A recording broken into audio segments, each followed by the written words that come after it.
हम पूछना चाहते हैं। मैं प्रधानमंत्री को पूछना चाहता हूं, अगर आप में हिम्मत है, ईमानदारी है, वोट बैंक की राजनीति से मुक्ति का है, आप में सामर्थ्य है, तो मुझे जवाब दीजिए। ये जो आतंकवादी है, ये नक्सलवादी हैं, उनके पास शस्त्र और बारूद कहां से आता है? वो तो विदेश की धरती से आता है और सीमाएं संपूर्ण रूप से आपके कब्जे में है। सीमा सुरक्षा बल आपके कब्जे में है। जो आपके कब्जे में है उसको तो संभालो, और जो विदेश से बारूद आता है, शस्त्र आते हैं, आतंकवादियों के पास पहुंच जाते हैं, उसको तो रोको। जवाब नहीं है। मैंने उनको दूसरा सवाल पूछा।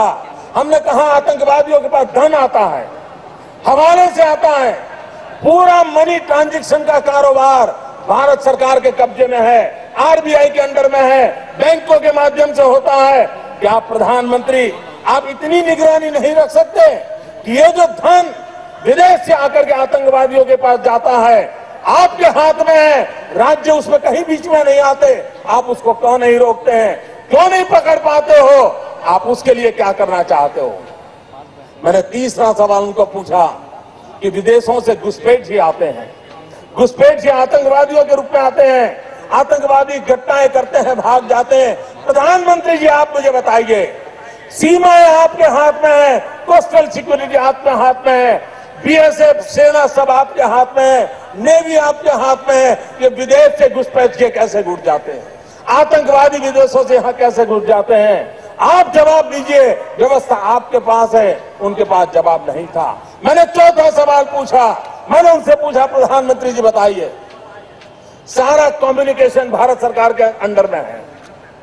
कोई भी अगर टेलीफोन पे बात करता है, ईमेल भेजता है, कोई भी कम्युनिकेशन करता है, भारत सरकार उसको इंटरप्ट कर सकती है, इंटरप्ट कर करके जानकारियां पा सकती है कि आतंकवादी गतिविधि के अंदर कौन सा कम्युनिकेशन चल रहा है, और आप उसे रोक सकते हो। मैं पूछना चाहता हूं प्रधानमंत्री जी को, इस विषय में आपने क्या किया है? उनके पास जवाब नहीं था।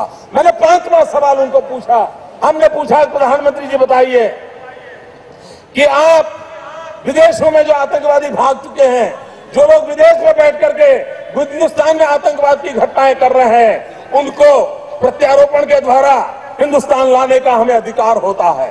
आपकी विदेश नीति में वो क्या ताकत है कि आप अभी तक एक भी आतंकवादी को दुनिया के किसी देश से हिंदुस्तान के हवाले नहीं कर पाए हो, आप ला नहीं पाए हो? ये आपके अंडर में है। एक बार इन पांचों चीजों पर कुछ करके दिखाइए, आतंकवाद जड़ मूल से उखड़ जाएगा।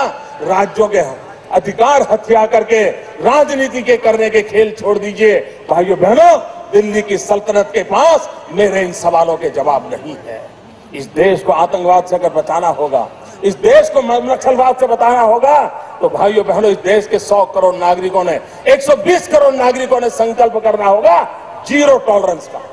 अगर जीरो टॉलरेंस का हमारा संकल्प होगा, तभी जाकर के हम ये आतंकवाद से, नक्सलवाद से, इस हिंसा से इस देश को बचा सकते हैं। लेकिन भाइयों बहनों, दिल्ली की सरकार में वो सीना नहीं है।